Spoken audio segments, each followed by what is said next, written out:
대선 이제 80여일 남았습니다. 이재명 후보는 오늘 3박 4일 대구 경북 민생 탐방 마지막 일정 진행 중인데요. 일정도 매우 촘촘합니다. 잠시 뒤에 민주당 선대위 총괄 상황실장 이야기 스튜디오에서 직접 들어보고요.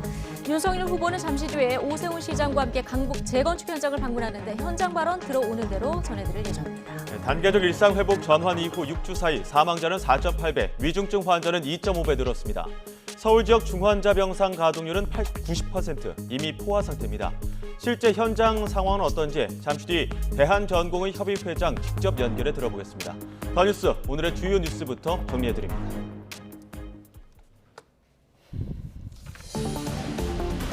일요일인 어제도 코로나19 신규 환자가 5,817명 발생한 가운데 사망자도 40명 늘었습니다. 정부는 이번 주 상황이 악화할 경우 특단의 조치를 검토할 것이라고 밝혔습니다.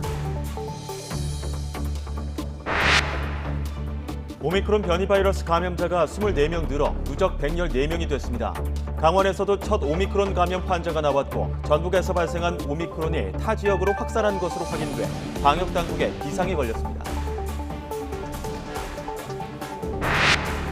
문재인 대통령이 베이징 동계올림픽 보이콧은 검토하지 않고 있다고 밝혔습니다. 종전선언에 대해서는 미국과 중국, 북한이 모두 원칙적인 찬성 입장을 밝혔지만 북한과 아직 대화에 들어가지 못했다고 말했습니다.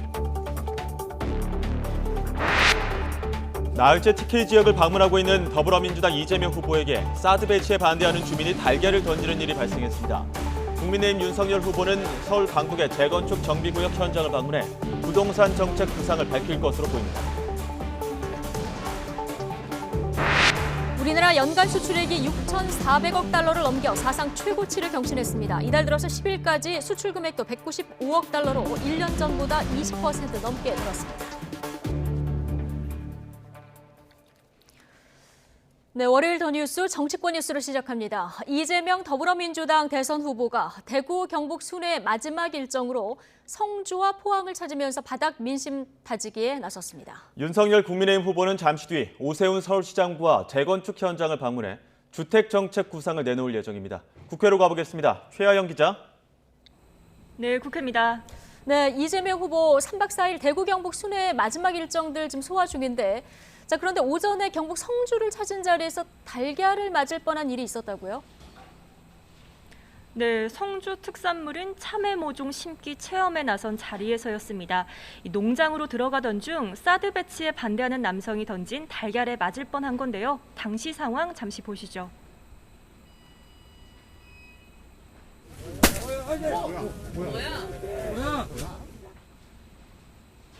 이 후보 측은 주민 입장에서 설명하는 차원인 만큼 처벌받지 않도록 경찰에 선처를 요청할 생각이라고 밝혔습니다. 이에 앞서 이 후보는 성주에서 이 지역 화폐를 주제로 국민 반상회를 열고 자신의 주요 정책도 부각했습니다.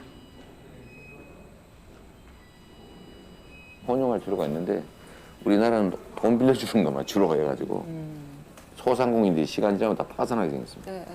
매출 지원을 해줘야 경제가 바닥 경제가 산다. 이어 이 후보는 포항으로 발걸음했습니다. 이동하는 길에는 독도경비대와 직접 영상통화를 했고요. 지금은 동해안 최대 상설시장인 죽도시장을 방문해 지역 민생을 살피고 있습니다. 뒤이어 포항공대를 찾아 포스코 창업자인 고 박태준 명예회장 10주기 추모제에 참석할 계획입니다. 이 후보는 이번 대구 경북을 순회하면서 박정희 전 대통령과 전두환 씨의 경제 성과를 평가하면서 자신이 지역 경제를 되살릴 후보임을 내세워왔습니다. 이와 함께 SNS를 통해 내년 2월 청소년 방역 패스 적용을 앞두고 이 소아 청소년 백신 이상 반응에 대한 국가 완전 책임제 도입을 촉구했습니다. 이어 청소년 접종이 왜 필요하고 이 학생과 학부모의 불안을 해소하는 과정이 부족했다며 정부를 비판하기도 했습니다. 네, 윤석열 후보는 잠시 뒤 오세훈 서울시장과 재건축 현장을 찾지 않습니까? 네, 윤 후보와 오세훈 서울시장 강북 주택 재건축 현장을 방문합니다. 이 미아동에 있는 재건축 정비구역으로 서울시가 신속통합기획 재개발 재건축 지역으로 새롭게 선정한 곳입니다. 여기서 서울 강북권 재개발 규제 완화와 공급 활성화 정책과 관련해 현장을 점검하고요. 또 윤 후보가 생각하는 주택 정책 구상을 밝히며 부동산 민심 다독이기에도 나설 전망입니다.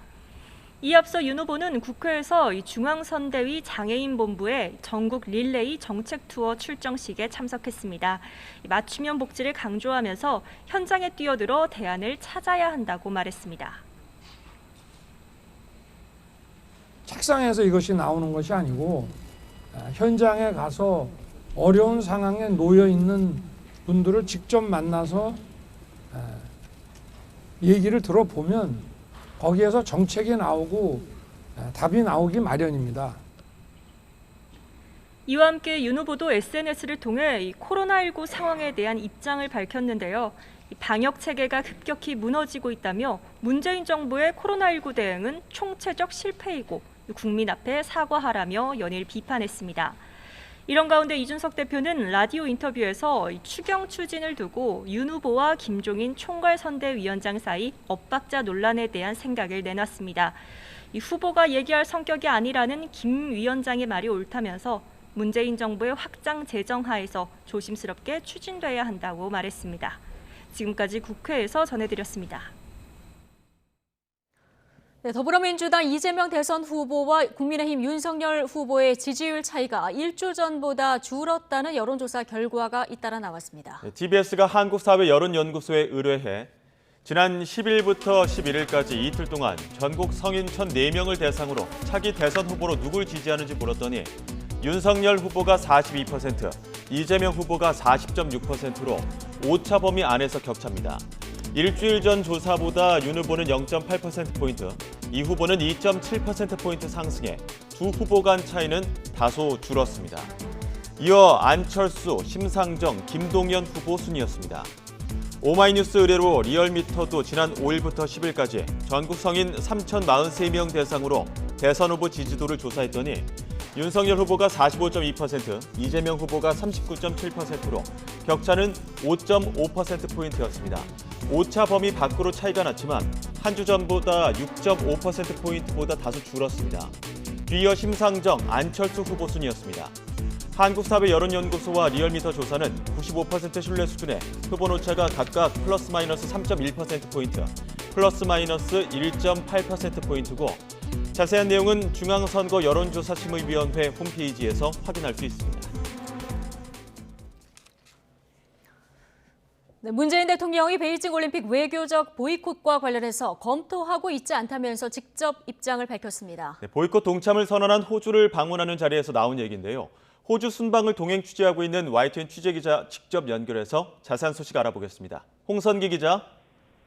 네, 호주 수도 캔버라에 나와 있습니다. 네, 자 베이징 올림픽 보이콧과 관련해서 문 대통령이 직접 입장을 밝힌 것은 처음이죠? 네, 그렇습니다. 베이징 올림픽 외교적 보이콧과 관련해서 문 대통령이 직접 우리 정부의 입장을 밝힌 것은 이번이 처음입니다. 미국의 베이징 올림픽 외교적 보이콧에 동참 의사를 밝힌 호주를 국빈 방문하고 있는 문재인 대통령은 모리슨 호주 총리와의 정상회담을 마친 뒤 기자회견에서 한국 정부는 베이징 올림픽에 대한 외교적 보이콧을 검토하고 있지 않다고 밝혔습니다. 그러면서 이와 관련해 미국을 비롯한 어느 나라로부터도 보이콧 권유를 받은 적이 없다고도 덧붙였습니다. 문 대통령의 오늘 입장 표명은 그동안 정부가 밝힌 입장과 궤를 같이 하면서도 실질적으로 베이징 올림픽을 외교적으로 보이콧할 생각이 없다는 쪽에 무게를 둔 것으로 해석됩니다. 미국과의 동맹관계 못지않게 중국과의 관계도 중요하다며 조화로운 협력을 강조했기 때문입니다. 문 대통령은 그러면서 미국과 호주, 영국 등의 안보 동맹인 오커스 국가들이 중국과 마찰을 빚고 있는 것과 관련해서는 이번 호주 국빈 방문은 중국에 대한 한국의 입장과는 아무 상관이 없다고 설명했습니다. 또 한국은 미국과의 굳건한 동맹을 기반으로 중국과도 조화로운 관계를 유지하기 위해 노력하고 있다면서 기후변화나 공급망, 감염병 등 중국과 협력해야 할 글로벌 과제도 있는 만큼 인도태평양 영내 평화와 번영을 위해 호주와 협력해 나가겠다고 강조했습니다. 문 대통령은 이와 함께 종전선언에 대해서는 관련국인 미국과 중국, 북한 모두 원론적인 찬성 입장을 밝혔다고 전했습니다. 다만 북한이 미국의 대북 적대 정책 근본 철회를 선결 조건으로 요구하고 있어서 아직 대화에 들어가지 못했다며 정부는 마지막까지 가급적 대화를 통해 접근이 이루어지도록 노력해 나가겠다고 덧붙였습니다. 네, 한 호주 정상회담 소식도 알아보죠. 오늘 정상회담에서 양국 간의 관계 격상 합의도 이뤄졌다고요? 네, 호주를 국빈 방문하고 있는 문재인 대통령은 이곳 현지 시각으로 13일 오전 스콧 모리슨 호주 총리와 정상회담을 열고 수교 60주년을 맞은 양국 관계를 한 단계 격상하기로 했습니다. 호주 의회에 있는 총리실에서 만나 회담한 두 정상은 양국 관계를 포괄적 전략 동반자 관계로 한 단계 더 높이기로 합의했습니다. 정상회담 뒤 양국은 탄소 중립과 수소 협력 MOU 그리고 광물 공급망 협력 MOU 등을 체결하고 이 분야에서 두 나라의 협력을 더욱 강화해 나가기로 했습니다. 문 대통령은 정상회담 뒤에 공동 기자회견에서 한국과 호주 두 나라가 60년 동안 쌓아온 굳건한 우정과 신뢰의 기반 위에 새로운 시대를 함께 준비해 나갈 것이라고 강조했습니다. 모리슨 호주 총리도 코로나 사태 후 첫 국빈으로 문 대통령을 초청한 의미를 강조하고 60주년을 맞은 양국 관계 증진을 위해 함께 노력하자고 말했습니다. 문 대통령은 오늘 저녁에는 호주의 한국전 참전 용사들을 초대해 만찬을 함께할 예정입니다. 또 내일은 호주 최대 경제도시인 시드니로 이동해 호주 경제인들을 만나는 등 경제 외교 일정을 이어갈 예정입니다. 지금까지 호주 캔버라에서 YTN 홍석기입니다.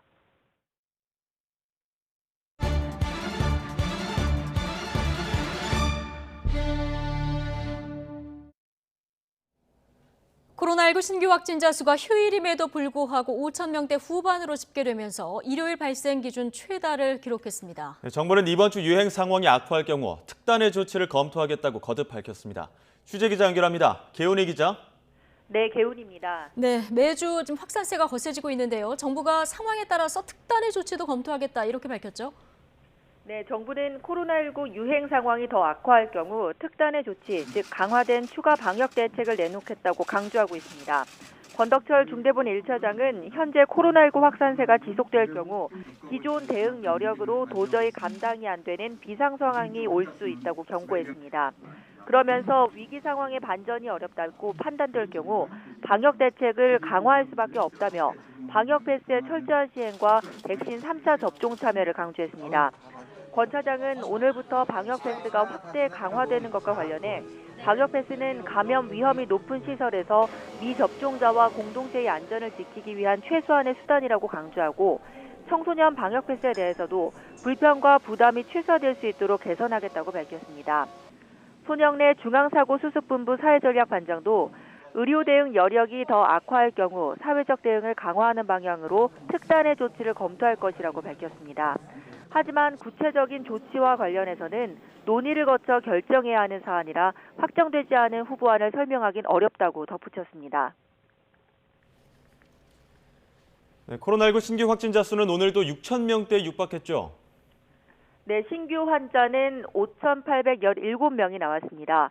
휴일 영향으로 전날보다 872명 줄며 5천 명대로 떨어지긴 했지만 일요일 발생 기준으로 가장 많은 숫자입니다. 일주일 전인 지난 월요일 발표 수치와 비교해도 1,400명 이상 많은 겁니다. 위중증 환자는 876명으로 전날보다 18명이 줄었지만 엿새 연속 800명대를 기록하고 있습니다. 사망자 수는 40명이 증가해 누적 4,293명입니다. 수도권에서만 74.2%의 신규 환자가 나오면서 수도권 중환자 전담 병상 가동률은 86.7%입니다. 전국의 중환자 병상 가동률도 83%에 육박했습니다. 중환자용 병상이 수도권을 넘어 비수도권에서도 빠르게 소진되면서 상황이 악화하고 있습니다. 경북과 강원, 대전에는 중환자 병상이 남아있지 않습니다. 수도권에서 하루 이상 병상 배정을 기다리는 코로나19 환자도 1,500명이 넘습니다. 국내 오미크론 변이 감염자는 24명이 추가돼 누적 114명이 됐습니다. 지금까지 사회 2부에서 YTN 개훈입니다. 코로나19 확산세가 급속도로 악화하는 가운데 비수도권 상황도 심상치 않습니다. 신규 확진자 규모는 닷새 만에 1,400명대로 떨어졌지만 안심할 수는 없는 상황입니다. 네, 또 전북에서는 오미크론 확진자가 발생한 뒤 동일 변이 확진을 받는 사례가 잇따라 나와 방역당국에 비상이 걸렸습니다. 현장에 나가 있는 취재기자 연결합니다. 김민성 기자.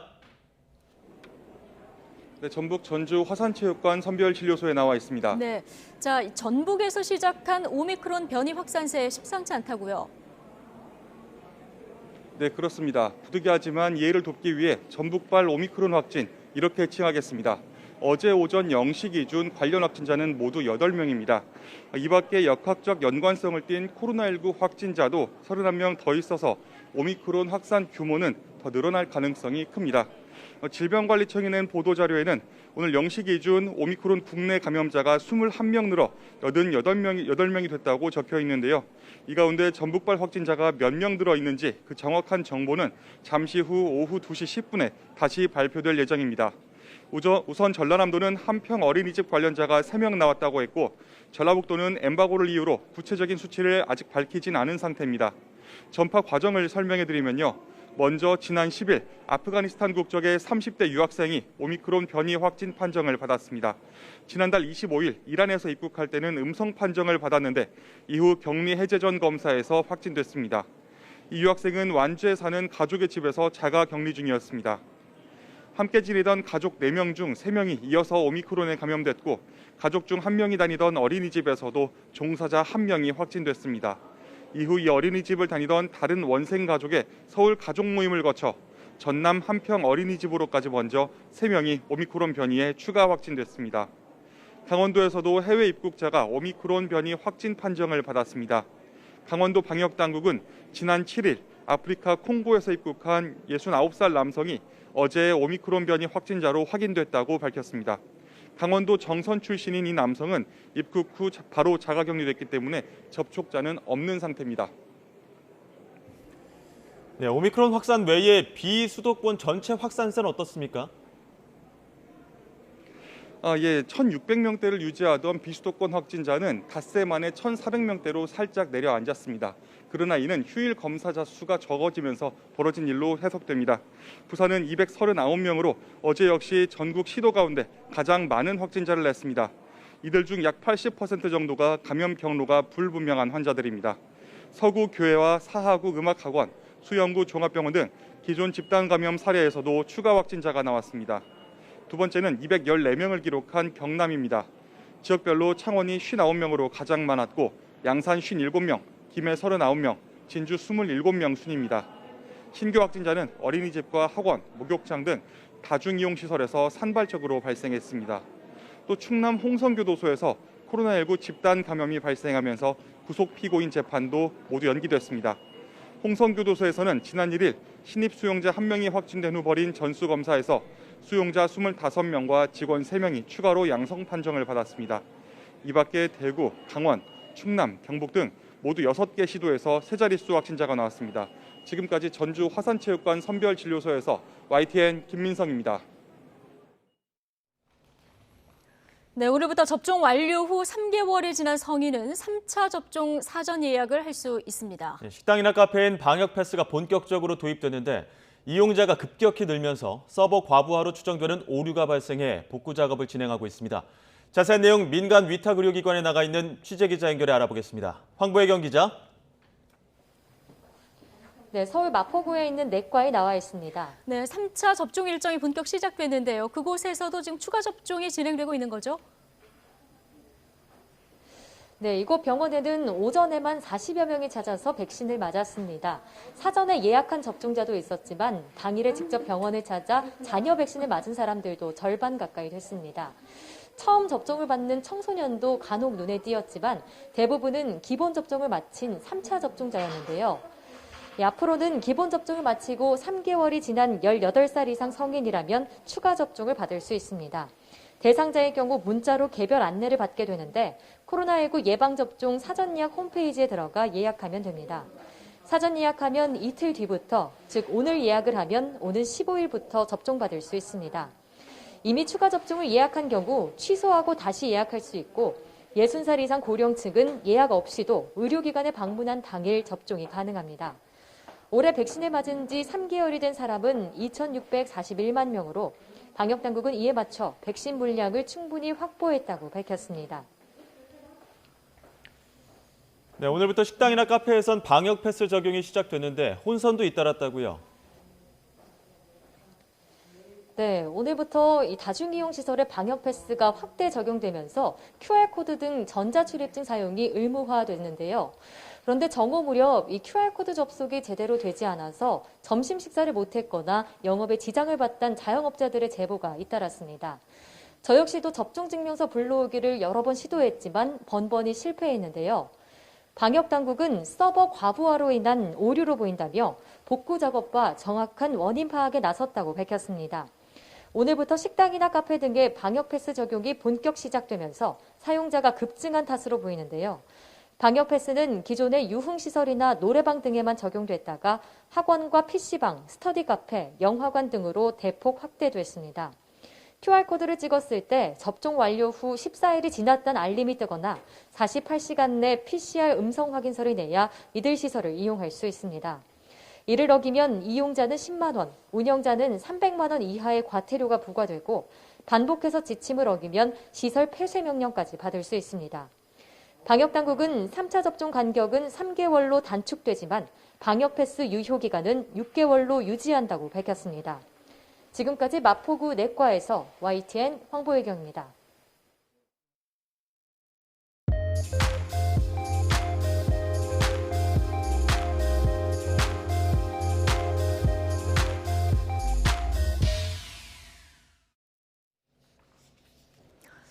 네, 대선 후보들의 행보가 더욱 바빠지고 있습니다. 이재명 후보는 오늘까지 보수 텃밭 TK 지역 민심 다지기에 공을 들이고 있는데요.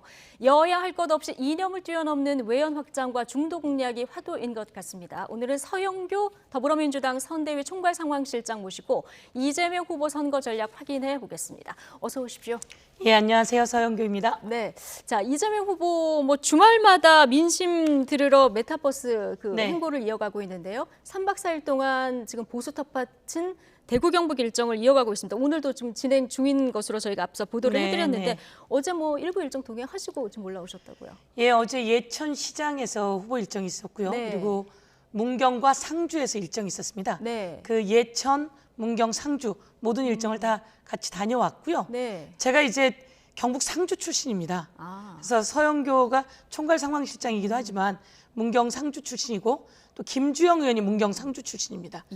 지역에 현역 의원들이 없으시기 때문에 저희들이 가서 지역 당원들과 또 지역 주민들과 이런 분들을 만나게 됐고요. 안동 예천은 또 박찬대 의원이 출신이세요. 그래서 가서 사전에 만나서 지역 주민들과 인사하고 사진 찍고 그리고 이제 후보님과 김혜경 여사님을 만나게 된 거죠. 그럼 이제 저희들이 만나고 났기 때문에 저희 주민들이 더 좋아합니다. 예. 그러니까 이게 보수 텃밭인데 지금 화면에서 보시지만 굉장히 많은 인파들이 몰렸더라고요. 실제로 가서 보시니까 현장 분위기는 어떠셨습니까? 현장에서 너무 좋아하죠. 그러니까 예천 시장 같은 경우에는 할머니가 이제 장사를 하시는데 거기는 전부 다 노점입니다. 거의 다. 거기 앉아서 이제 할머니에게 물건을 사게 되는 거죠. 냉이를 다듬고 계셨는데 냉이를 샀어요. 냉이를 사서 냉이국을 끓이겠다라고 했는데 옆에 상추가 있었어요. 근데 이 상추 듬이야 그러면서 싸서 넣어주신 거죠. 그래서 그 한 자리에서 이만큼을 싸게 된 거예요. 그래서 할머님께 아유 돈이 얼마나 이게 그래도 귀한 건데 안 됩니다. 돈 받으세요. 그랬더니 하시는 말씀이 내가 주고 싶어서 주는 거야. 주고 싶어서 주는 거야. 내가 주고 싶어서 주는 거야. 주고 싶었어. 이렇게 얘기를 하는데 이제 후보께서 손을 꼭 잡았습니다. 할머니가 냉이를 다듬고 계셨으니까 장갑에 흙이 다 묻었거든요. 손을 꼭 잡으니까 할머니가 갑자기 안 돼요. 손이 더러워요. 그러면서 장갑을 이렇게 벗어서 손을 꼭 쥐어주시더라고요. 그래서 이제 계시는 어른들도 그래도 나란 일 할 사람이 오셔서 인사를 하시니까 아주 좋아하시고 즐거워하시고 따뜻한 마음을 보여주시고 그렇게 하셨습니다. 시장 행보 1화까지 들려주셨는데 시장은 늘 덤도 있고 정도 있고 그래서 참 많이들 찾으시는 것 같습니다. 오전에 잠시 불상사도 좀 있었던 것 같아요. 오늘 오전에요? 상주의 그 참외동가 방문했는데 달걀을 맞을 뻔한 일이 있었다고 하는데 경위는 파악을 다 하신 겁니까? 사드 때문에 있었던 일인 것 같고요. 사드 관련해서 이제 젊은 분들은 사드를 빼야 한다. 또 국가를 위해서 또 안보를 위해서 필요하다. 이런 상황이어서 어떻든 잘 이야기하고 정리하고 이런 것으로 알고 있습니다. 잘 정리가 됐다. 그럼 오늘 저녁에 이재명 후보는 저녁에 올라오십니까? 오늘 저녁 일정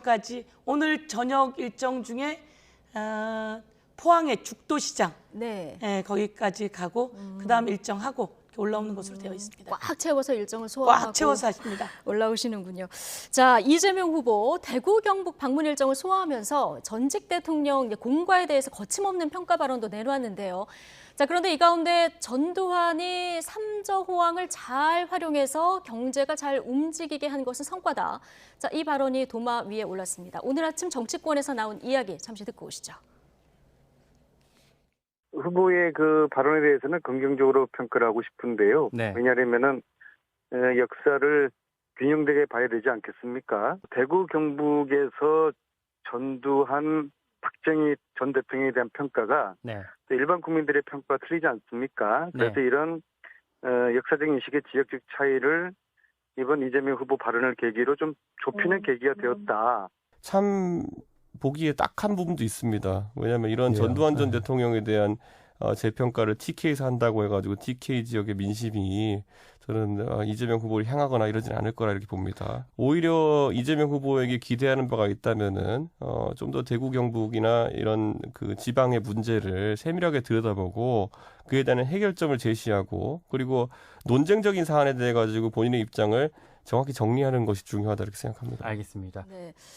자, 안민석 의원은 역사를 균형 있게 봐야 된다 이렇게 얘기를 하셨고요. 이준석 대표 좀 딱하다 이런 얘기를 했고 심상정 후보는 이러다 국민의힘 후보가 되실 것 같다 이렇게도 얘기를 했거든요. 자, 이 발언 개인적으로 들으셨을 때 어떻게 보십니까? 우선 그 윤석열 후보가 네. 전두환 전 대통령에 대해서 평가를 하지 않았습니까? 그렇죠. 정치는 잘했다. 예, 그렇게 정치는 잘했다. 예. 이렇게 평가를 했단 말이에요. 5.18 군부 독재 이게 다 정치거든요. 네. 그런데 정치는 잘했다. 그거 빼고 나면 정치는 잘했다 그러는데 그래서 문제가 된 거죠. 네. 5.18 군부 독재 이것이 모두 다 정치입니다. 이걸 정치를 빼고 제대로 정치를 평가할 수 없다 이렇게 보시는 건가요? 네? 이걸 빼고 정치를 평가할 수 없다. 그렇습니다. 예. 그것이 정치이고 그 정치가 잘못됐기 때문에 군부 독재가 있었고 수많은 사람들이 희생이 따랐고 예. 그 대통령으로 있으면서 사실 총칼로 국민을 향했다라고 하는 것은 있을 수가 없는 일입니다. 이번에 이재명 후보가 평가한 것은 예. 경제 부분이라고 네. 저는 판단을 하고요. 예. 경제는 이 전두환 전 대통령이 잘한 것이라기보다는 당시의 경제를 살아왔던 우리 국민들의 현실이 있었던 거죠. 네. 당시 경제를 이끌어오고 주도해오고 경제 주역이었던 우리 국민들이 있었고 그때 삼저의 호황이 우리 경제를 뒷받침하고 있었다. 네. 그게 전두환 시대이다. 저는 그렇게 생각하는 거죠. 예. 전두환 그 대통령이 만들어냈다기보다는 전두환 시대의 그런 국민들의 삶, 국민들의 경제적인 능력, 경제적인 역할 이렇게 보는 것들이 맞다고 판단하고요. 네. 박정희 전 대통령에 대해서도 마찬가지라고 봅니다. 박정희 대통령의 독재, 혼자 독주 이런 것들에 대해서 문제가 있는 거죠. 그렇지만 그 시대를 살았던 국민들을 향해서 국민의 노력과 국민의 합심 그리고 국민들의 생활, 네. 행동들이 있었기 때문에 경제가 나아졌고 그런 과정 속에서 이제 경부고속도로를 쫙 놓았던 것들에 대해서는 예. 어떻든 의미가 있다라고 예. 평가를 하고 거기에 이제 에너지 고속도로를 놓겠다 이렇게 하는 것은 이 자체가 이제 전두환 시대, 박정희 시대 그때 국민들의 경제적 성과 네. 이렇게 표현해야 될 것 같다 이렇게. 두 전직 대통령 시대의 경제적인 성과를 평가한 그런 거기 것이죠. 때문에 윤석열 후보의 정치는 잘했다 발언하고 똑같은 맥락에서 볼 수는 없다. 절대 똑같지 않은 거죠. 예, 자 이런 말씀이신데 근데 비판의 지점이 그런 것 같습니다. 어쨌든 큰 틀에서는 전두환 옹호 발언 때문에 윤석열 후보에 대해서 굉장히 민주당이 비판을 많이 했고 그런데 이번에 어쨌든 잘 활용했다 이런 표현이 들어갔기 때문에 전두환 비석도 밟고 했는데 이 그 행동이 좀 상충되는 게 아니냐 이런 지적이 좀 나오는 것 같습니다. 그렇게 보지 않아야 된다고 생각하고요. 보지 않아야 된다. 그러니까 예. 우리가 돌아볼 때 전두환 시절의 경제적인 호황, 삼저를 기반으로 한 경제적인 호황은 국민이 만들어낸 겁니다. 예. 국민이 만들어내고 국민들의 성과입니다. 국민들의 삶이고 박정희 시대의 예. 그 경부고속도로를 놓을 수 있게 한 것도 국민들의 삶, 국민들의 경제. 이렇기 때문에 이것은 그 시대의 경제를 본 것이지. 예. 그렇게 네. 해서 정확하게 독재, 군부 독재, 국민을 향해서 총칼을 휘둘렀던 부분 이것에 대해서는 확실하게 단죄해왔고 예. 그 입장을 명확히 하고 있다. 다시는 그런 대통령은 나와서도 안 되고 그런 내용이 있어서도 안 되기 때문에 구분을 명확히 해야 네. 되는데 윤석열 후보는 예. 정치는 잘했다 이렇게 얘기한 겁니다. 예.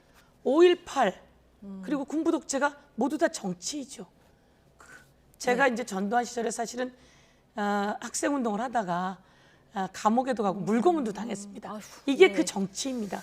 그 정치를 잘했다고 하는 것 자체에 국민들이 예. 평가를 했고 다음 날 개사과를 던지지 않았습니까? 윤석열 후보가 사과는 개에게나 예. 줘. 이런 것 자체를 보면 윤석열 후보하고 비교할 수 있는 내용이 예. 아닌 겁니다. 일련의 과정까지 보면 이 동시에 비교하는 것은 적절치 않다 이런 네. 얘기를 해주셨고요. 이번 선거에서 특히 이제 중도 외연 확장이 중요하다 보니까 이재명 후보가 최근 그 현 정부와 차별화하는 발언들을 계속 이어가고 있는데, 자 그런데 최근 발언 수위가 점점 이렇게 좀 올라가고 있어서 이 부분 전략적으로 어떻게 보십니까? 부동산 문제가 제일 중요합니다. 예, 특히 부동산 경제 부분에 대해서 그렇습니다. 예, 비판 수위가 좀 높은데요. 부동산 부분이 제일 중요하고 예. 실제로 이제 문재인 대통령께서는 정부의 수장이기도 하십니다. 그래서 균형 있게 해나가야지 되는 과정 속에서 미처 가지 못한 부분들이 있습니다. 그럴 때 국회의원들이 네. 국회에서 정부에서는 이렇게 해주십시오, 대통령님 이렇게 해주십시오라고 요구를 하는 겁니다.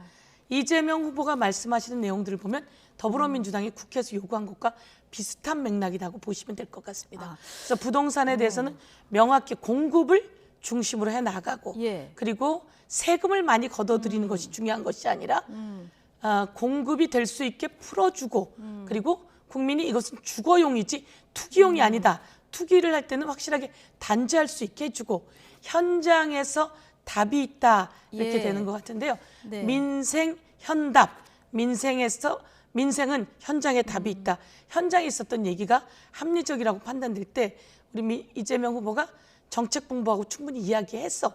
이런 내용들을 정책으로 발언하는 것이다. 예. 예, 그리고 또 특히 부동산, 정부를 예. 견인해 나가는 것이죠. 그렇군요. 네.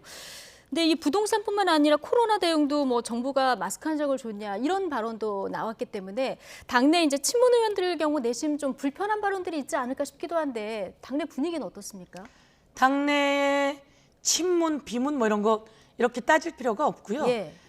문제가 지적되는 부분은 지적하고 그리고 해결하고 대안을 찾는다는 것에 네. 동의를 해주고 있고요.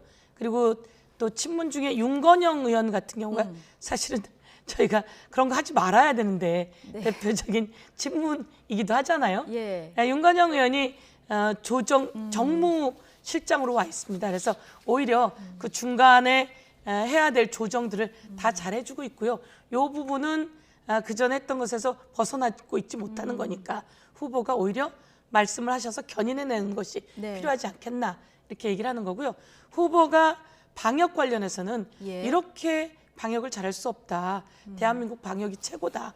그런데 지금 어려운 시점이기 때문에 방역을 더 잘해야 하고 그런데 이제 금지 업종이나 이 소상공인들이나 어려운 사람들을 향해서는 기재부가 좀 더 적극적인 행정을 펼쳐야 된다. 네. 그래서 기재부를 향해서 계속 견인하는 네. 말씀들을 하고 계시는 거죠. 예.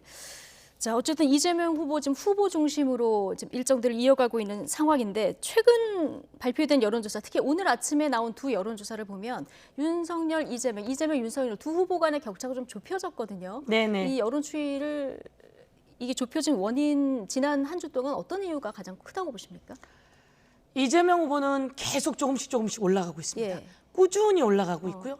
윤석열 후보 같은 경우에는 사실은 발언의 문제, 가족의 문제, 뭐 여러 가지 그 문제들이 있으면서 지지율이 한번 폭락을 했었습니다. 예. 급강을 했었는데 울산 그 봉합을 계기로 조금 나아졌죠. 그런 상태에서도 또다시 올라가지 못하고 주춤거리고 있는 노재승 그 선대위원장의 그 5.18 폄훼 발언이라든지 예. 이런 걸로 인해서 조금 떨어지고 있는 상황이다. 그래서 우리 후보는 조금씩 올라가고 있고 국민들이 마음을 열고 있고 네. 이제는 그 서울과 예. 20, 30대를 향한 그 더 확실한 정책 그리고 더 따뜻한 정책을 펼쳐나가고 부동산 문제를 서울에서 해결할 수 있는 대안들을 제시해 나가면 향후 여론조사의 반전 더 여론조사가 올라갈 수 있다, 지지율이 있다 오늘 그렇게 생각하고 있습니다. 이해찬 전 대표가 오랜만에 인터뷰를 하셨는데 1월 말 구정 무렵에 피크를 이룰 것이다 이렇게 판세를 분석하셨거든요. 네. 뭐 같은 의견이십니까? 구정 즈음에 가족들이 다 모여서 이야기를 하시면서 오해도 풀고 서로 의견도 모아질 것이다 이렇게 생각하는데요. 저희가 그렇게 될 거라고 좀 생각하는데 생각보다 조금 더 빨리 나아지고 조금씩 나아지는 게 조금씩 더 올라가고 있는 것 같다는 생각은 드는데 그때 피크를 이룬다고 하지만 이보다 더 빨리 올 것이다. 아니 그때 가봐야 되겠죠. 그때 더 가봐야 되기 때문에 사실은 이제 그렇게 생각하기보다는 이제 또 이해찬 대표님이 또 선거의 달인이시잖아요. 김종인, 이해찬 지난 총선에 붙었거든요. 그러니까요. 이해찬 완승입니다. 그래서 전략가시고 김대중 대통령 만들어내셨고 노무현 대통령 만들어내셨고 문재인 대통령 만들어내셨고 이런 분이 이해찬 대표님이신데요. 어떻든 저희가 지금 그리 좋은 상황은 아닙니다. 부동산 문제도 있고 후보가 더 열심히 하고 더불어민주당이 더 열심히 해야지 된다 이렇게 생각하고 있습니다. 그렇군요. 이렇게 낙관적으로 볼 만한 여유 있는 상황은 아니다 얘기해 주셨는데 어쨌든 총괄 상황실장 굉장히 중차대한 자리를 맡으신 거잖아요.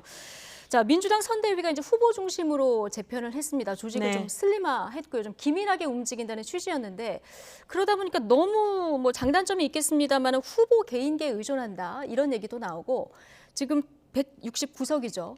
그 의원들의 역할을 좀 못 찾고 있다 이런 지적도 나오는데 평가하신다면 어떻습니까? 저랑 김주영 의원이 협력위원단으로 어제 바로 상주, 문경, 예천을 다녀왔습니다. 박찬대 의원도 그렇고 오늘은 포항에 가시는데요. 포항에 또 민병덕 의원 등 이렇게 내려갑니다. 그래서 의원들의 역할이 있고요. 그리고 이제 슬림화해서 후보를 중심으로 나갔습니다. 윤석열 후보 선대위는 윤석열 후보가 안 보이지 않습니까? 윤석열 후보는 안 보이고 구태한 삼김들이 보이고 있고요. 그리고 AI 뒤에 숨었고요. 사실은 그랬기 때문에 저희도 슬림화해 나가야 된다. 스마트한 선대위로 가야 된다. 이렇게 한 건데요. 그리고 저희가 이제 오늘 말씀드린 것처럼 후보를 중심으로 후보가 선명하게 정책들을 이야기하는데 혼자 이야기하지 않고 정책본부랑 다 이야기하고 정부하고도 견인하면서 이야기를 하고 현장의 이야기를 듣고 이렇게 해서 만들어내기 때문에 단일한 목소리가 나갑니다. 그런데 야당은 김종인 후보가 100조 이야기했고 윤석열 후보가 답변 못하고 있고 여러 가지 이렇게 혼란스러운 상황입니다. 거기에 이제 이해찬 대표님이 또 언론에서 인터뷰하면서 그림을 그리고 또 유시민 후보도 하고 이제 저희에게는 실제로 정세균 후보님 그리고 또 이낙연 후보님 이런 분들이 상임 고문으로 다 계십니다. 그렇군요. 지지율을 올려줄 더 남은 이제 카드가 남아있다 이런 얘기까지 해주셨는데 국민을 향한 카드가 더 남아있죠. 최근 의원님 그 인터뷰를 보니까 이번 대선에서 여성 표심이 굉장히 큰 변수다 이런 얘기를 하셨습니다. 국민의힘에 대해서는 반여성적 정당이다 이렇게 평을 하셨는데 어떤 이유에서 그렇습니까? 국민의힘에서 실제로 그 이번에 N번방 관련한 그 성착취 영상물이 오픈 채팅 공장에서 오픈 채팅방에서 올라오게 되면 그것을 걸러낼 수 있도록 저희가 N번방 방지법을 만들었습니다. 그런데 이것이 문제가 있다며 불법 영상물을 보는 것이 오히려 더 나은 것처럼 얘기를 하고 있는 실정입니다. 저쪽 윤석열 후보 측에서요. 그러거나 아니면 윤석열 후보 측에서는 이수정 선대위원장 관련해서 문제 제기하는 그 사람들에게 가서 사과를 한다든지 이런 식의 내용들이 있었던 거죠. 그리고 우리가 그 여성 관련해서 우리 후보의 그 호감도가 계속 높아지고 있습니다. 여성 관련해서 윤석열 후보의 호감도는 아주 낮은 상태이죠. 제가 어제 예천시장에 갔을 때도 어머님들을 향해서 따뜻한 모습 그리고 우리 김혜경 여사와 함께하는 그 모습 속에서 그리고 또 안전한 사회를 만들기 위해서 제가 행안위 위원장인데요. 그런 부분들을 같이 하자고 제안하는 모습 속에서 여성들의 표심을 충분히 모아 나갈 수 있을 것이다 나갈 수 이렇게 있다. 생각하고 있습니다. 예, 근데 안타깝게도 지금까지는 두 후보 모두 여성 유권자 그 지지율이 조금 낮은 편인데 이재명 후보 같은 경우는 앞서 그 살인 사건 조카 변호 한 네. 건과 관련해서 데이트 폭력으로 표현한 이 발언 여진이 계속 이어지고 있습니다. 지금 피해자 유가족이 소송도 제기한 이런 상황인데, 자, 후보가 직접 유가족들을 만나서 사과할 그 의향이나 필요성 어떻게 보시는지요? 변호사라서 사실은 변호를 할 수 있는 거긴 예. 합니다. 그렇지만 후보가 이 부분에 대해서 안타깝고 또 이것에 대해서 반성하고 사죄하는 표현들을 해왔습니다. 네. 그래서 후보 그 피해자 유가족과 관련해서는 이 부분을 한번 제안해보고 사실은 그 유가족의 아픔은 영원히 가거든요. 시술 네. 어떻게 해도 치유가 되지 않습니다. 그런데 이 과정 속에서 후보의 그 말씀으로 또한 조금이라도 도움이 된다면 의견을 제시해 보겠습니다. 알겠습니다. 저 마지막으로 짧게 한 가지만 이거 지난번에 제가 김병준 위원장님 나오셨을 때 질문을 했기 때문에 총괄 상황실장으로서 보실 때 상대 후보인 윤석열 후보 평가를 하신다면 어떻게 평가하시겠습니까? 깜짝 놀랐습니다. 어떻게 저렇게 민생과 동떨어진 발언들을 하고 다니는지, 그리고 개 사과를 냈을 때도 마찬가지로 어떻게 저런 발상을 해서 부인과 같이 부인이 그걸 기획했다고 그때 그랬던 것 같아요. 할 수 있는지. 그리고 며칠 전에는 강원도에 가서 번영의 회장님들 만나서 거기서 대화를 나누지 않고 그 일방적으로 거의 나와선 유유자적 돌아다녔다는 거예요. 그래서 도대체 어떻게 이런 발상을 할 수 있는지 검찰총장이었던 사람으로서 검찰공화국 내부 부당거래 이런 데 익숙한 사람이 아닌가 이렇게 생각합니다. 김병준 위원장께서 지난번에 하신 발언 못지않게 상당히 강하게 비판을 해주셨는데요. 시간이 너무 넘쳐서 오늘 여기까지 듣고 다음에 한번 다시. 가족을 보호하는 내부 부당거래가 있다.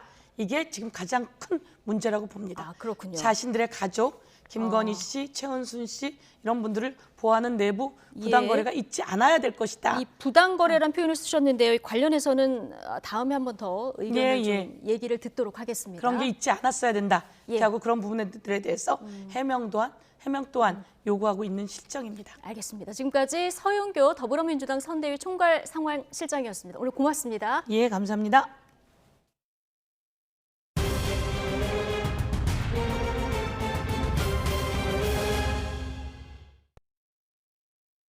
네, 코로나19 신규 확진자 수 휴일 영향에도 불구하고 지금 5천 명대 후반으로 일요일 발생 기준으로 역대 최다를 기록했죠. 방역 당국의 브리핑 시작됐는데요. 현장으로 가보시겠습니다. 대본 역학조사 분석 단장입니다. 12월 13일 코로나19 감염병 정례 브리핑 시작하겠습니다. 먼저 지난주의 위험도 평가 결과에 대해서 말씀드리겠습니다. 전국 중환자실 병상 가동률이 모두 증가하였습니다. 수도권은 전전주 87.8%에서 84.9%로 소폭 감소하였지만 비수도권은 62.8%에서 68.5%로 증가하였습니다. 의료 대응 역량 대비 발생 비율은 수도권이 127.5%로 초과 상태입니다. 비수도권도 77.7%로 급격히 증가하고 있습니다. 일평균 확진자 수는 6,068명으로 역대 최다를 기록하였습니다. 60세 이상 확진자의 비율은 소폭 감소하였지만 확진자는 지지난주 대비 3,000명 이상 증가하여 이에 따라서 위중증 그리고 사망자도 증가할 것으로 예상됩니다. 검사 양성률은 전전주의 2.19%에서 2.46%로 증가하였습니다. 예방접종 지표는 60세 이상 3차 접종률이 31.4%로 지난주 대비 13.3%로 3% 증가하였습니다. 12월 12일 일상회복지원위원회 방역의료 분과는 종합적인 위험도를 전국, 수도권 그리고 비수도권 모두 매우 높음으로 평가하였습니다. 또한 다음 주 위중증과 사망자 증가로 이어질 가능성이 높으며 60세 이상의 신속한 3차 접종과 중고등학생 접종 완료가 필요하다고 보았습니다. 그리고 수도권 의료 대응 역량 한계 초과가 지속되고 있고 비수도권도 곧 의료 역량 한계에 도달할 우려가 있으며 재택치료 확대가 필요함을 강조하였습니다. 다음은 코로나19 주간 발생 동향입니다.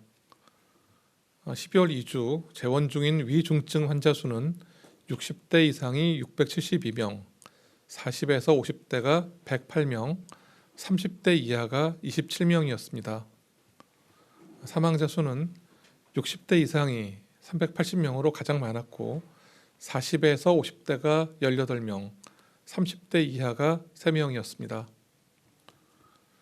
최근 5주간의 사망자 1254명 중 백신 미접종자 그리고 1차 접종자는 51%인 640명, 2차 접종자는 46.6%인 584명, 3차 접종자는 2.4%인 30명입니다.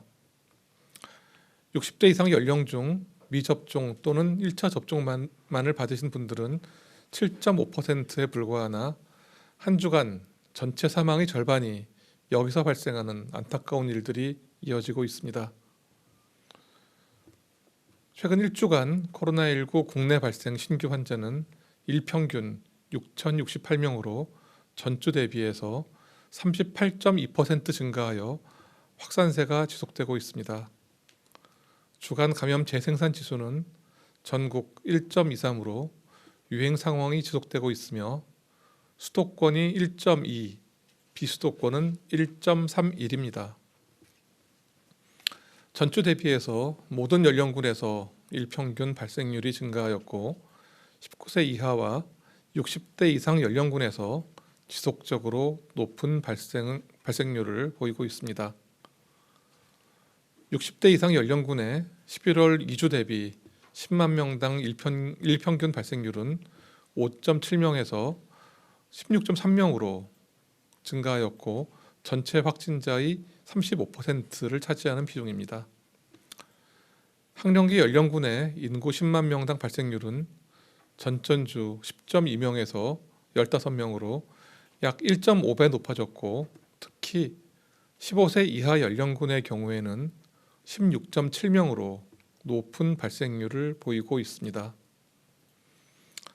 3차 접종률이 높은 요양병원 시설의 집단 감염은 감소세로 3차 접종의 효과가 나타나고 있으나 접종률이 낮은 18세 이하 청소년 확진자가 증가하고 있습니다.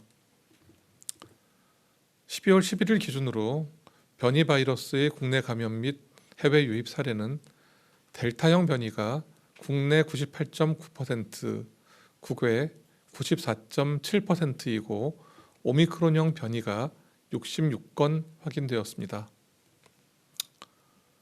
확진자가 7,000명을 넘으면서 의료 대응 역량이 한계에 다다르고 오미크론 변이가 지역사회에 확산되고 있는 등 위기감이 높아지고 있습니다. 정부는 병상 확보를 위해서 비수도권 종합병원 대상 추가 행정명령으로 1,700여 개의 병상을 확보해 나갈 예정입니다. 국내 오미크론 변이 확산에 따라 입국 제한 국가를 9개국에서 11개국으로 확대하고 해외 입국 확진자에 대해 오미크론 변이를 확인할 수 있는 검사를 강화하고 있습니다. 유행 확산을 억제하기 위한 가장 중요한 수단은 예방접종과 방역수칙의 준수입니다. 다시 한번 적극적인 예방접종 참여와 거리두기 실천을 당부드립니다. 다음은 코로나19 예방접종 효과에 대해서 네, 앞서 방역당국 이야기 들은 것처럼 중증 환자 병상이 이미 포화 상태나 다름없는 상황입니다. 의료 현장에서 사투를 벌이고 있는 여한솔 대한전공의 협의 회장 직접 전화로 연결해서 현장 목소리도 들어보겠습니다. 협의 회장님 나와 계십니까? 예, 안녕하십니까? 예, 지금 혹시 응급실에서 근무하는 중이라고 들었는데 지금 현재도 응급실에서 전화를 받고 계시는 건가요? 예, 제가 근무 중인데 잠깐 나와서 시간이 되어가지고요. 연락을 받았습니다. 예, 이렇게 바쁘신 와중에 연결해 주셔서 감사합니다. 지금 응급실 상황 앞서 브리핑에도 나와 있지만 병상 확보가 제대로 돼 있지 않다 이런 이야기 있는데 지금 협의회장님 근무하시는 곳도 마찬가지인 상황인 거죠? 예, 저희도 마찬가지로 지금 코로나 확산 현재 4명인 상태고요. 저희가 격리실이 부족한 상황이어서 다른 신환들을 봤는데 좀 되게 굉장히 제한적인 지금 모습을 보이고 있습니다. 예, 지금 앞서 기자회견 내용들을 살펴보니까 지금 의료 현장은 아수라장이다 이런 표현까지 하셨더라고요. 그러니까 언론 보도에 나온 것보다 더 심각하다 이렇게 말씀하셨는데 이 말씀에는 지금 의료 현장 보시기에는 그렇게 심각한 상황이라는 말씀을 더 이렇게 표현하신 거죠? 예, 아마 지금 이게 위드 코로나가 선언되고 나서 이후부터 코로나 확진자들이 폭증하기 시작했고요. 그다음에 이제 이게 연이어서 경증 환자 그리고 중증 환자들이 연이어서 코로나 확진을 진단받으신 분들도 그렇고 아니면 코로나 의심되는 환자들에 대해서도 응급실로 올려두고 있는 상황이고 문제는 코로나 확진을 진단받으신 분들이 빨리빨리 전담병원으로 어레인지가 되어야 되는 상황인데 현재 그러한 진행 과정 자체가 전담병원에 있는 병상이 부족하다는 이유로 굉장히 제한적이고 그러다 보니까는 또 다른 환자들, 그러니까 코로나 의심이 되는 환자들 그리고 또 코로나와 상관없지만 중증의 환자들을 수용하지 못하고 있는 현장이 있습니다. 예, 응급실로 환자가 몰려오는 것도 문제인데 응급실에서 다시 병상으로 올라가는데도 평균적으로 100시간 정도 넘게 걸린다고 하고 지금 구급차 대란까지도 겹쳐졌다고 하는데 이 부분은 어떤 상황입니까? 예, 일단은 방금 말씀드린 것처럼 확진 환자들이 빨리빨리 전담병원으로 어레인지가 안 되고 있어서 이제 저희도 보건소 그리고 중수본 통해서도 계속 연락을 드리고 있긴 하는데요. 예. 이제 했다고 하더라도 구차를 배정받는데 반나절 이상의 시간이 걸리는 경우도 있어서 저희가 그 부분이 가장 저희가 지금 신경이 쓰이고 있는 부분이고요. 두 번째로는 이 확진 환자들 말고도 다른 환자들이 들어오는 상황에서 지금 격리실 자체가 부재하는 상황으로 이제 응급실을 떠도는 환자분들도 굉장히 많은 것으로 저희가 알고 있습니다. 실제로 20군데는 거의 일상적이고요. 한 30군데, 40군데도 안 돼가지고 경기도에서 오는 코로나 확진 환자도 있고 또 경기도에서 오는 중증 환자들도 있는 실정입니다. 예, 구급차가 병상을 찾지 못해서 떠돌고 있고 그러다 보니까 실제로 출동할 수 있는 구급차도 부족한 그런 상황인데 저희가 이러한 상황에서 가장 우려되는 부분이 이제 병상을 확보하지 못해서 중증에서 사망으로 가는 안타까운 사례도 잇따르고 있습니다. 현장에서도 그런 사례들을 많이 접하고 계십니까? 예, 저희가 이제 실제로 구급대를 통해서 환자가 안 좋아지는 경우를 본 거는 좀 극히 좀 드물긴 한데요. 예. 이제 코로나 확진 환자들, 이제 경증으로 재택격리를 하고 있는 분들 중에서는 중증으로 이완돼서 환자 산소 포화도가 50% 이하인 경우, 그러니까 잘못하면 심정지가 날 수 있는 상황들에 대해서 119 구급대원들이 굉장히 힘들어하고 계시는 걸로 알고 있고, 저희도 이제 병상 자체가 마련되지 않은 상황에서 이제 격리병상이죠. 격리병상 자체가 없는 상황에서 이런 환자들을 코로나 확진 환자가 차지하고 있어서 이 부분들을 저희가 봤는데도 굉장히 애로가 있습니다. 예. 지금 수치만 따져봤을 때는 전국 중환자 병상 가동률이 80%를 넘었는데 이게 수치가 80%지 사실상 따져보면 입퇴원 수속 과정까지 고려하다 보면은 이미 포화 상태다 이런 이야기 나오거든요. 어떻게 보십니까? 저희 병원에서 실제로 코로나 환자, 중증 환자들, 인공호흡기를 달고 있는 환자들 중에서도 70시간, 80시간 체류하시다가 얼마 전에는 또 사망하신 분들도 있었고요. 예. 저희 이 현장 자체가 제가 봤을 때는 전혀 해결이 안 되고 있고 병상 자체가 80%라고 얘기하는 것도 서울 경기권에서는 제가 알고 있는 것은 환자분들이 돌아가신다거나 아니면은 환자분들이 완치 판정을 받고 나가기 전까지 환자들을 제외하면은 제가 알기로는 서울 경기권은 거의 없는 것으로 알고 있습니다. 예, 지금 이렇게 병상도 문제지만 의료 인력에도 한계에 다다른 거 아닙니까? 예, 의료 인력도 저희도 보건복지부에 계신 선생님들과 여러 차례 얘기를 하고 있는데 의료 인력에 대한 한계는 이미 저희는 위드 코로나를 얘기할 때부터 예견된 일이라서 그렇게 놀라운 일은 아닙니다. 예. 지금 이 중증 환자의 경우에 코로나 음성 확인서가 없으면 병원에서 받을 수 없는 상황이라고 저희가 전해 들었었는데 지금 이러한 문제들도 명확한 분류할 수 있는 어떤 가이드라인이 없는 상태인 거 아닙니까? 네, 저희는 그렇게 보고 있고요. 사실 저희가 우스갯소리를 하는 이야기인데 사실 질병이라는 거는 급성적으로 갑자기 찾아오는 경우가 되게 많지 않습니까? 근데 코로나 음성지를 갖고 오라고 하는 게 환자들 보호자들한테 얘기하는 것도 실례인 거고. 예, 응급 상황에서 더 그렇다는 거죠. 예, 그렇습니다. 네. 뭐 저희가 그냥 단순한 뭐 경증의 질환이라고 생각한다면은 코로나 환자를 받고 오시라고 얘기를 드리는데 자리가 없기 때문에. 예. 이제 중증 환자들한테서 저희가 뭐 코로나 음성지를 가지고 오라고 했을 때 뭐 국민들이 받아들이는 거는 상식적으로 이해가 안 될 거라고 생각을 하고 있습니다. 예, 참 갑작스러운 상황에서 조치가 필요한데 음성 확인서까지 필요하다고 하면은 뭐 의료 현장에서 당연히 답답할 수밖에 없고 환자 입장에서는 더욱더 마음이 타들어갈 수밖에 없는 그런 상황인 것 같은데요. 지금 의료계에서 연달아서 반드시 멈춤이 필요한 시점이다 이런 성명들이 잇따르고 있거든요. 지금 협의회장 보시기에는 이 상황 어떻게 보고 계십니까?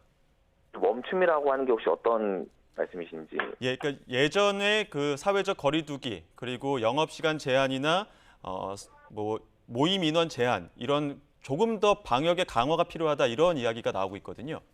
예, 아마 제가 생각하기에는 이 부분이 위드 코로나를 얘기를 하면서 확진 환자가 늘어난 측면도 있겠지만 사실은 위드 코로나라는 얘기를 할 때 충분하게 병상 확보라든지 의료 인력에 대한 부분들을 명확하게 좀 어떤 프로토콜을 가지고 정리를 했었어야 된다고 생각을 하거든요. 근데 이제 와서 또 다시 뭐 격리로 돌아가야 된다라고 하면은 사실 이제 위드 코로나를 얘기하게 된 것도 백신 접종률도 올라가게 되면서 이제 어느 정도 이 코로나 환자들을 뭐 10,000명까지도 늘어나더라도 할 수 있다고 뭐 보건복지부 공무원은 얘기를 하셨는데 모르겠습니다. 이게 지금 다시 격리를 돌아간다고 하면은 지금까지 중증 환자들 그리고 사망 환자들에 대한 유가족들한테는 어떻게 설명을 해야 될지도 모르겠고 사실은 뭐 격리 단계를 통해서만이 이 문제를 해결할 수 있다고 보지는 않거든요. 일단 당장 지금 처한 현실에 대해서 정부에서 특단의 조치를 좀 내려주셨으면 하는 바입니다. 예, 단순히 멈춤뿐만 아니라 다른 특단의 조치들도 함께 필요하다 이런 입장 밝히셨는데요. 지금 뭐 의료진과 전공의가 겪고 있는 고충에 대해서 마지막으로 또 하고 싶은 말씀이 있다면요? 예, 일단 코로나가 2년 동안 지속이 되고 있는 상황 속에서 의료진들 특히나 이제 응급학과 선생님들 그리고 내과 선생님들 그리고 또 119 대원들 그리고 여기 또 간호사로 일하고 계시는 선생님들 모두가 다 힘들어하는 상황입니다. 이게 도저히 해결될 것 같지 않은 분위기 속에서 위드 코로나가 얘기가 나왔고 그러면은 뭔가 의료진에 대한 처우 개선이라든지 그리고 또 특히 저희 전공의들 같은 경우에는 거의 뭐 100시간 넘게 당직을 서면서도 지키고 있는 상황인데요. 이게 아무리 의료인의 어떤 헌신과 의지로만으로 버틸 수 있는 수준이 이제 넘어갈 것 같고 저희들 안 내부에서도 불만이 터져나오고 있는 실정이라서 정부 당국에서 이러한 문제들을 해결할 수 있음에 좀 더 또 적극적으로 좀 나서 주셨으면 하는 바람이고요. 그리고 또 코로나 환자만 보는 병원들에서는 전공의 선생님들의 수련 환경 또한 지금 침해를 받고 있다고 저희는 판단하고 있습니다. 그래서 이 부분에 대해서도 좀 보건복지부 쪽과 저희가 좀 더 긴밀하게 얘기를 해서 문제들을 좀 타결해 나갈 수 있도록 하는 바람이 있습니다. 예, 국민들에게 위드 코로나가 필요한 만큼 의료진에 대한 어떤 위드 코로나의 대책들도 정부에서 고민을 해야겠다라는 의견까지 주셨습니다. 지금까지 여한솔 대한전공의협의회장과 함께 이야기 나눴습니다. 감사합니다. 네, 감사합니다.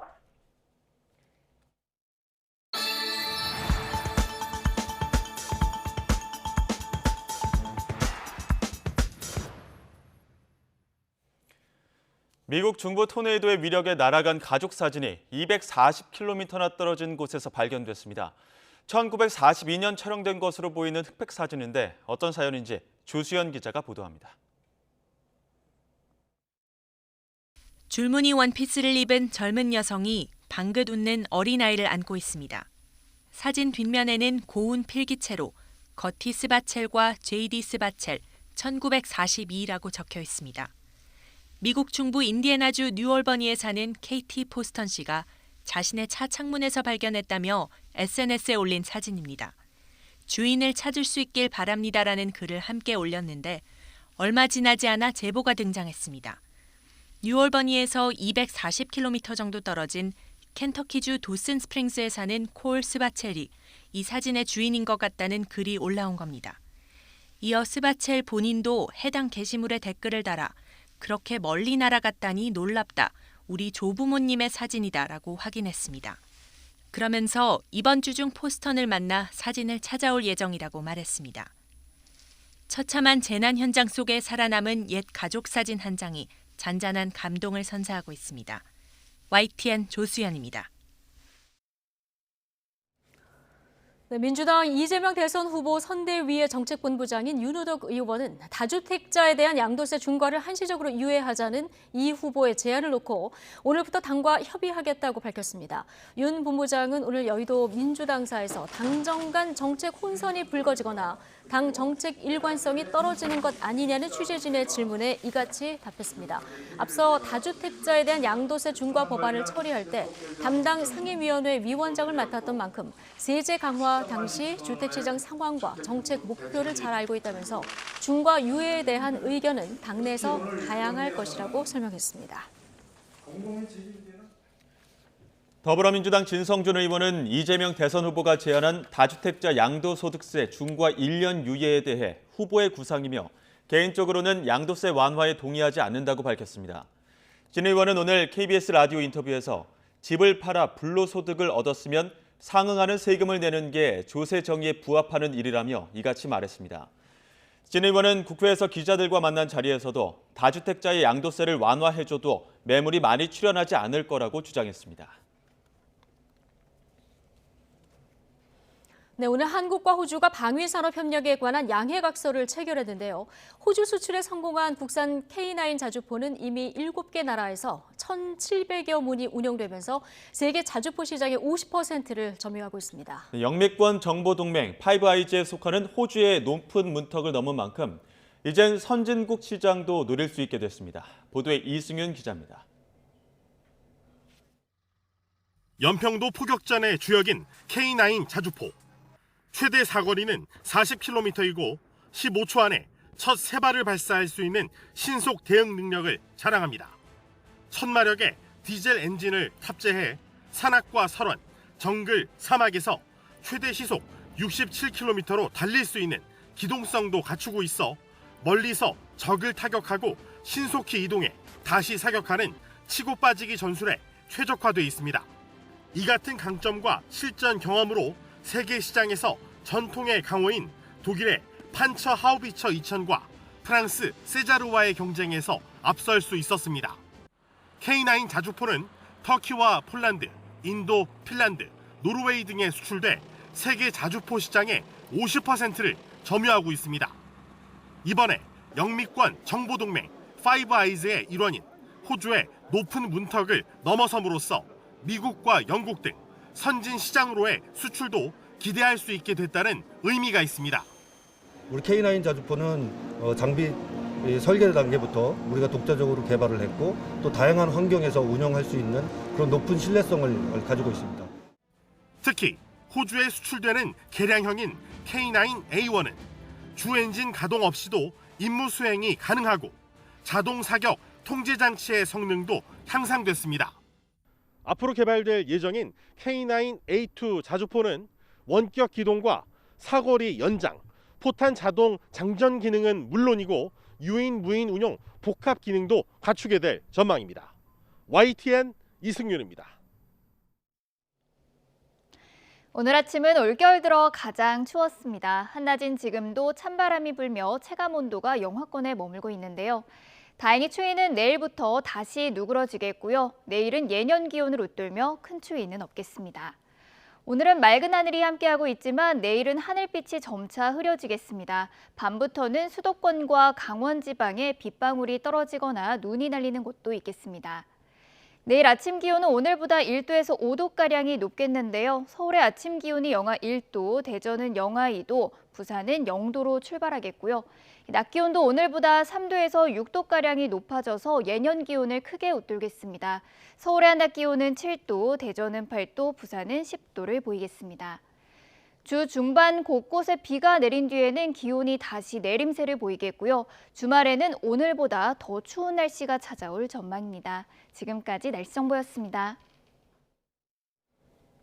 네, 이재명, 윤석열 두 후보 지지율 격차가 일주일 전에 비해서 좁혀졌습니다. 지난주 여론에 영향을 미친 이슈들, 또 검색 트렌드로 보는 민심까지 잠시 뒤 전문가들과 이 흐름 분석해 보겠습니다. 저희는 잠시 뒤에 더 뉴스 2부로 돌아오겠습니다.